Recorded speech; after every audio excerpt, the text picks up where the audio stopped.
Hi there, I'm Rebecca and a really warm welcome back to my channel, PumpkinBecki. In this week's video we are going to be looking at some of my deciduous bonsais just as they begin to turn their gorgeous autumn colours. We're going to be checking wiring, particularly on these maples, and just, well, seeing how they're doing really.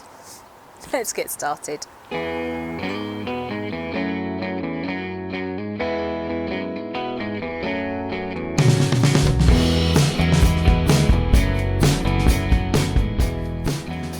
Autumn is coming in quick strides.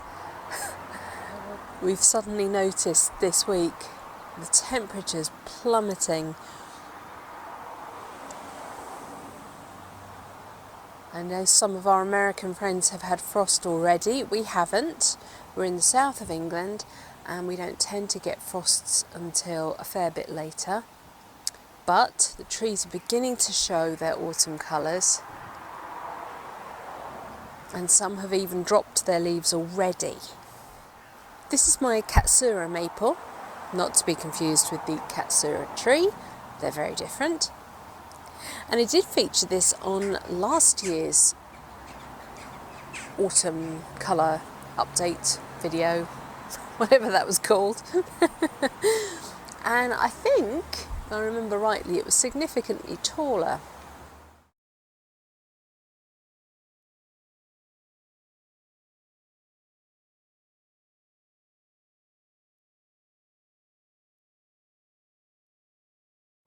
It's starting to come now into the kind of shape that I want.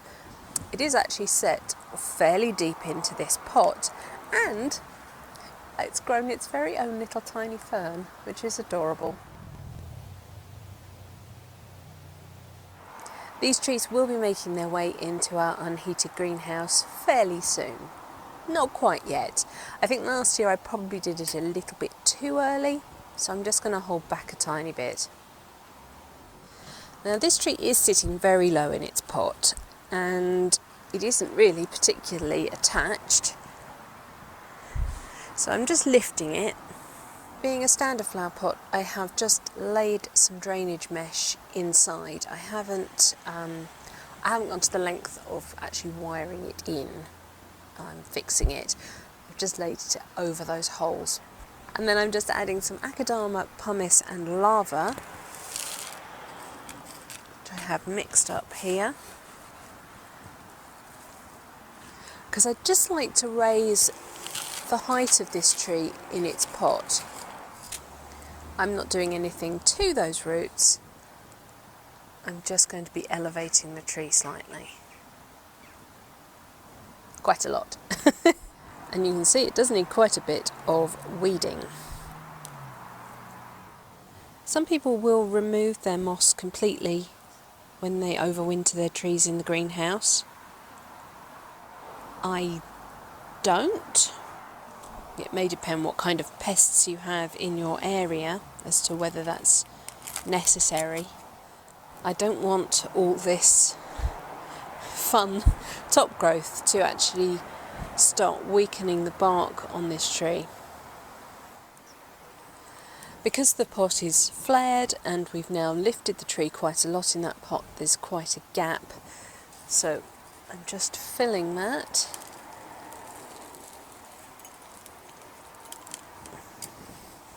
With more of the Akadama pumice lava mix. Now I think this tree is still in quite an organic mixture, probably what it came from the garden centre in. I don't think I have ever tried to repot it as such. It would be good to try and have a look at the roots in spring, just not right now. And it will be good to get some Akadama pumice lava down into this space directly under the tree. The organic composts will break down over time, that's why you see the levels in pots and flower beds sinking. and they need topping back up again. Well, the same is true when there is a tree in an organic medium. The soil will start to sink away. And that's one of the reasons why Akadama pumislava is such a great growing medium, apart from all the other benefits to do with moisture distribution, airflow, the way its cellular structure actually encourages roots to branch and ramify. The fact that it stays stable means that you don't have to repot your tree nearly so frequently, which is healthier for the tree. So long as you've still got good percolation and water is getting through into the tree, nutrients are getting into the tree, and air is able to penetrate the root base, you're golden. There's a misconception that bonsai trees have to be replanted every year. That's so wrong and very outdated. And the next thing I want to do is just have a little look at some of this wire that I applied. Maples particularly put on an awful lot of growth at this time of year. This is the time the time of year for vascular growth. So that is every twig, every branch, the roots, the trunk, everything is beginning to swell. And that means that the wire you put on a month, 2 weeks ago could already be starting to bite in. This tree does have some quite significant wiring scars from the first year I had it. But as we know with bonsai, a lot of these pieces may actually not be the final part of the tree. They may just be part of its journey to become that final picture. And as we also know with bonsai, there's no such thing as a final look, because your tree is always growing, always developing. It will always need something to happen to it to keep it healthy and help it survive in this containerized environment. So yes, it's time consuming putting on structural wire, or even the tertiary wiring. And to have to come back 2 weeks later and maybe take it all off again is, mildly frustrating, I suppose, but it's part of bonsai.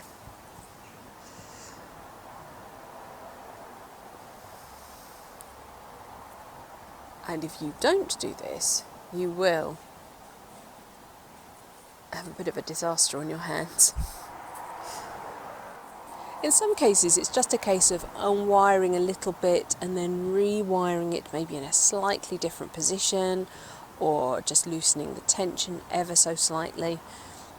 But in some cases, you just have to go ahead and remove the entire wire, and that's usually the case I have found with maples and the way they grow at this time of year. Just here you can hopefully see there are 2 brown scars on the branch. Those were from slightly earlier in the season. And then in the middle is where I have just had this wire laying, and it is just starting to dent the branch. I have caught that one in time. What's great is that even though this wire has probably only been on for a few weeks maybe,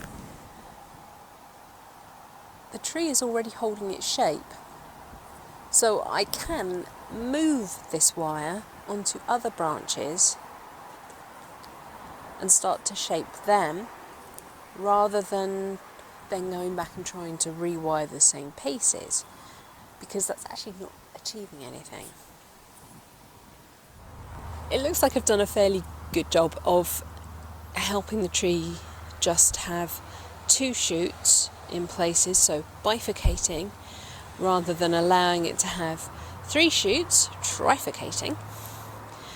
And that is one of the very fundamental things about bonsai styling, to allow a tree to go 2, 2, 2, 2, and so on, and just continue bifurcating all the way along its growth. Sometimes you will just let a branch run. You won't try and take out the leader to make it back bud. You actually want to thicken the branch by increasing the amount of carbohydrates, fluid, etc., hormones that are going up and down that branch. And the way to do that is to keep the leader on, because that auxin, which is a growth hormone at the tip, will be laser focused on just keeping going. You won't remove it or start to divide it into the other shoots. You will see me straightening out wire. I'm afraid I'm not made of money. And, natural resources and so on are not unlimited. So if I can reuse a piece of wire, I will do.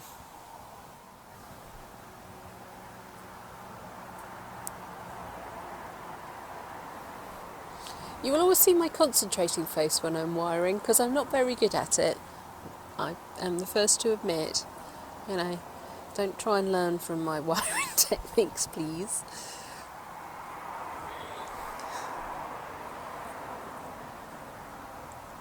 But persevere.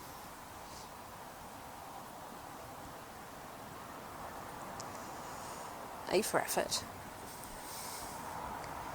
E for attainment.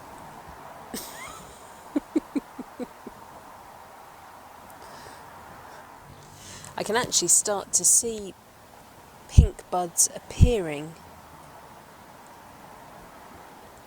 for next year, so that's great. Just to know that they're there. Some pieces of growth that are formed over the summer are very straight, very strong, quite a long distance between internodes, far too long for what we want. But just at the base, I've got pink buds. So next year, I might cut these off, and we will actually start to focus on what these buds can do for us. It's rather a nice habit to get into, to try and move more than one piece with just one piece of wire. So I'm just looking at this branch here to see whether if I apply wire to this branch, it does what I want on this side, or whether I would actually get a better response by bringing this piece down with some wire. And I think so. I think I can do more by wiring this piece than I can by wiring this piece.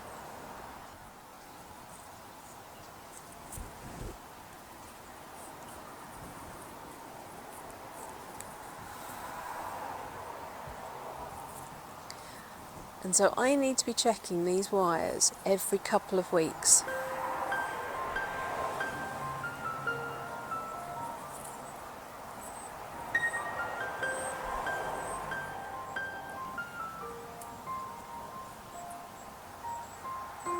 There's a bit of wires on the thick side for this branch as it tapers out. It's fine down this end.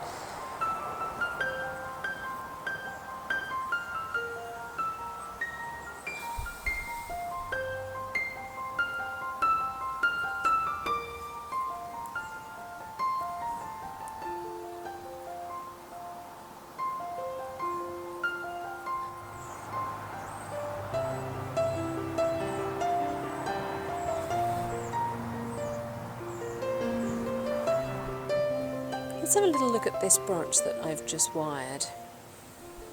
It's a little tertiary piece of growth, but you can just about see that the branch has put out a side shoot, but it has laid that branch quite tight up against its parent branch.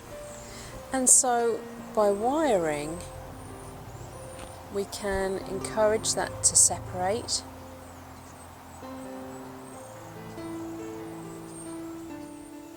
So I've been able to flare this piece, the mother branch if you like, away from this shorter piece, so it is no longer lying straight over the top of the parent branch, and it builds volume.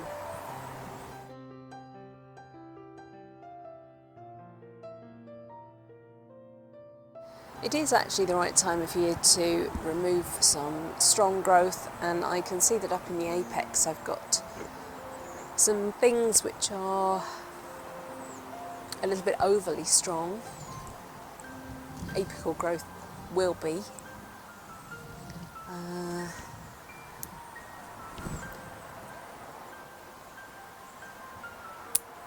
I'm going to leave some length on though, so that if there is dieback, I've given myself a little bit of a safety net. I can also see I've got lots of buds forming, so I think in the spring, there won't be any issue with back budding. Understanding how to create an apex is going to be my next big learning curve. Okay, for now, I'm going to leave that one there. This is Acer palmatum atropupureum, and it puts out these beautiful, almost pinky coloured leaves, and then they deepen to this gorgeous purple.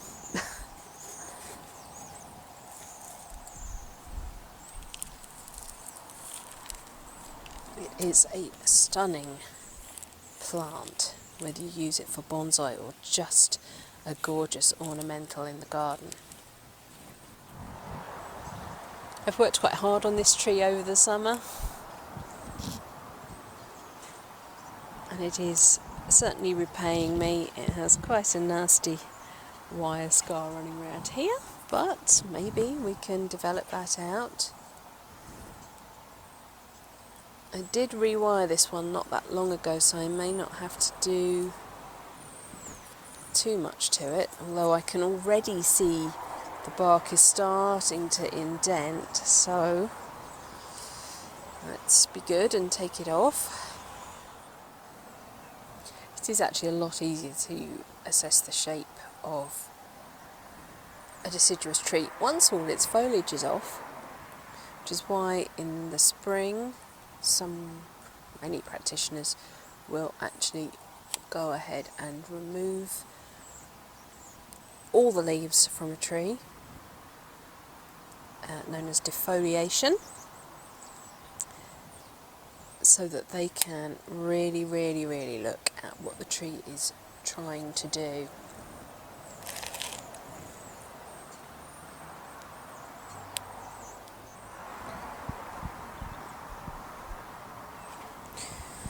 So I can see that this branch is too strong, too thick, and I need to bring it back into the structure. My best buds are here, they're going sideways, whereas the other ones all tend to be top and bottoms. So I'm going to give myself a little bit of distance off it and cut.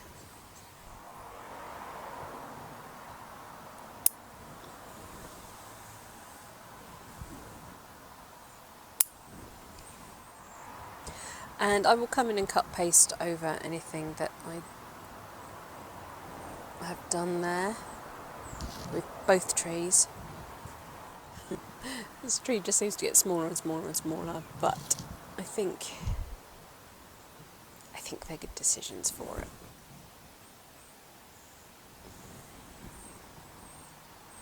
Actually, do you know what?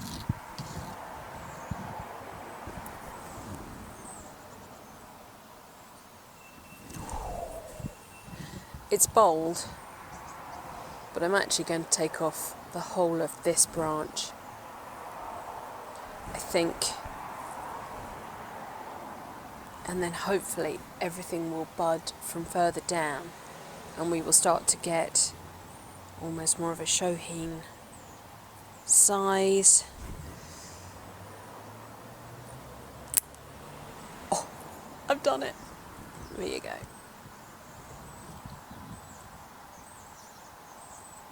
It was tricky because the thickness of this branch was almost the same thickness as this branch. There was no real difference between them, whereas now I'm going to get a little bit more taper coming through this branch, and then this one will carry on up.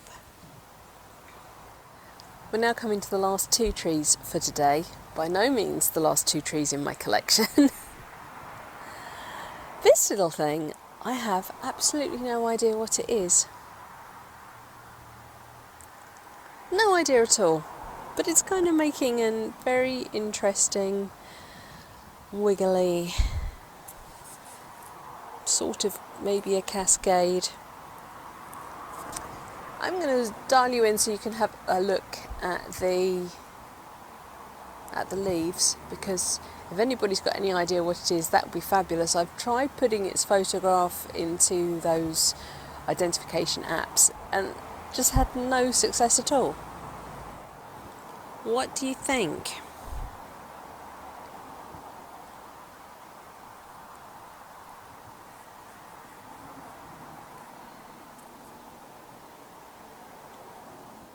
Answers in the comments below, please. But regardless of what it is or isn't, it is proving to be a really nice subject. It's allowing me to do an awful lot of bending to it, so I'm learning from it all the time. See, some of these leaves are really long.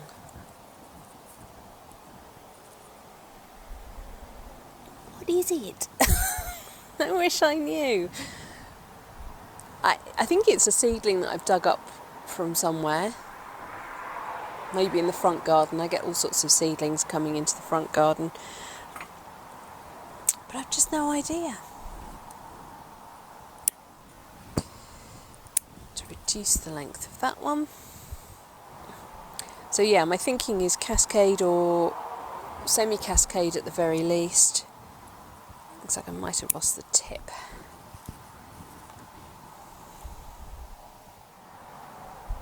I love the way the freshest leaves are this coppery red colour, and then they fade down to this much more mid-green.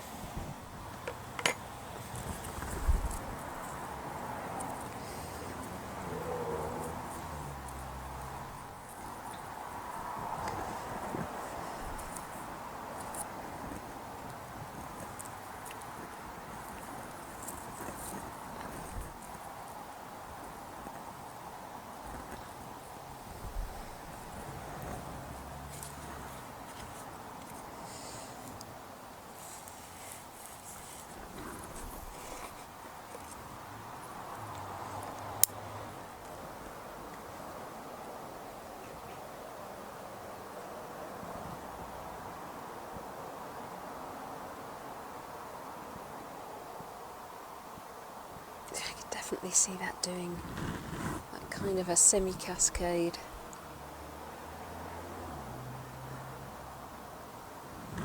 And the final tree we're going to look at is my little beech tree, which I'm really pleased with. It's making some lovely progress. I worked really hard on it over the spring and summer.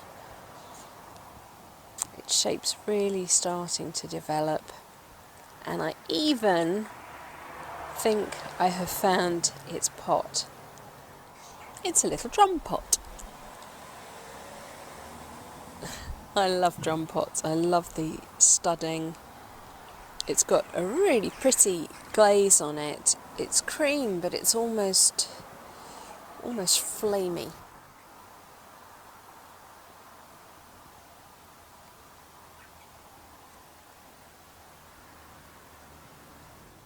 It's not a terribly expensive pot, but I think I could see my little beech tree in here. What do you think?